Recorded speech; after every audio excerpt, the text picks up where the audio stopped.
India becomes power surplus nation. जी हाँ दोस्तों, आपने सही सुना। भारत एक पावर सरप्लस नेशन बन गया है। आइए जानते हैं क्या है ये खबर और क्या इसके संबंध में डेवलपमेंट्स हुई हैं। आगे बढ़ने से पहले ये रिक्वेस्ट है कि आप सभी चैनल को सब्सक्राइब कर लें और वीडियो को लाइक कर दें। हम जानते हैं कि ये पावर सरप्लस आखिर होता क्या है। देखिए, अगर सिंपल लैंग्वेज में हम आपको बताएं कि पावर सरप्लस होता क्या है। पावर सरप्लस ये होता है कि मान लिया हमारे कंट्री को ज़रूरत है 100 गीगावाट एनर्जी की, लेकिन हम प्रोड्यूस कर रहे हैं 105 गीगावाट। यानी कि ये जो ज़रूरत से ज़्यादा 5 गीगावाट हम प्रोड्यूस कर रहे हैं, यही सरप्लस होता है, यानी कि ज़रूरत से अधिक।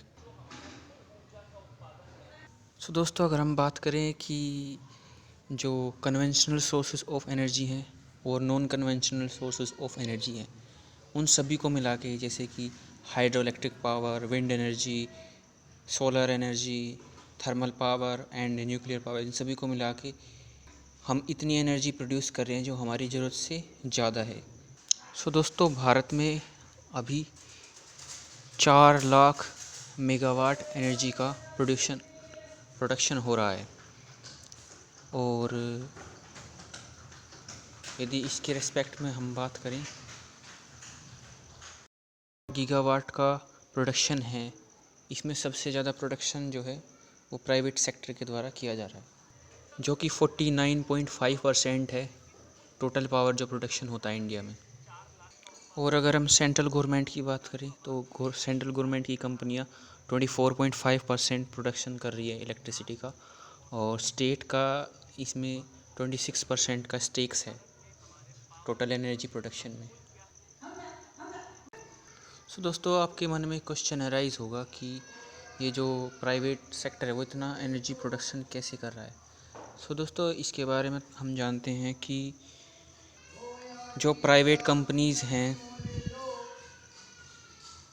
वे थर्मल पावर प्लांट्स लगाती हैं, जो सोलर पैनल्स होती हैं वे इंस्टॉल करती हैं, उनके प्लांट्स बनाती है, विंड एनर्जी के प्लांट्स बनाती है।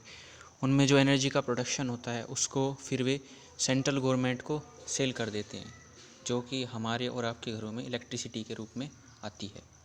हमारे देश में जो है प्राइवेट सेक्टर का स्टेक इसलिए बहुत ज़्यादा है इलेक्ट्रिसिटी के प्रोडक्शन में। और अगर हम बात करें तो हमारी इंडियन गवर्नमेंट ये एनर्जी का प्रोडक्शन को यहीं पे लिमिट नहीं करना चाहती, इसको हम और आगे लेके जाएंगे। इसके रिस्पेक्ट में हमारी गवर्नमेंट ने एक टारगेट रखा है 2030 तक रिन्यूएबल एनर्जी के सेक्टर में अकेले रिन्यूएबल एनर्जी को ही 500 गीगावाट प्रोड्यूस किया जाएगा। दोस्तों, ये प्री और मेंस के रिस्पेक्ट में बहुत ज़्यादा इम्पोर्टेंट न्यूज़ है, तो इसको आप make sure you learn it. दोस्तों, ये जो स्टेप है गवर्नमेंट के द्वारा रिन्यूएबल एनर्जी के सेक्टर में, ये हमें कार्बन न्यूट्रल कंट्री यानी कि नेट जीरो कार्बन एमिशन वाला कंट्री बनने के टारगेट के लिए बहुत ज़्यादा इम्पोर्टेंट रहेगा और इसके लिए हेल्प करेगा। देखो दोस्तों, हमारे गवर्नमेंट ने टारगेट रखा है कि हम 2070 तक यानी कि 2070 तक हम कार्बन न्यूट्रल बन जाएंगे। तो ये जो रिन्यूएबल एनर्जी की इंस्टॉल्ड कैपेसिटी लगातार इम्प्रूव की जा रही है, वो हमें हेल्प करेगी इस रिस्पेक्ट में, जो कि क्लाइमेट चेंज को और इफ़ेक्ट्स को रिड्यूस करने में काफ़ी मददगार होगा। This was the information and thank you for watching the video and please subscribe the channel.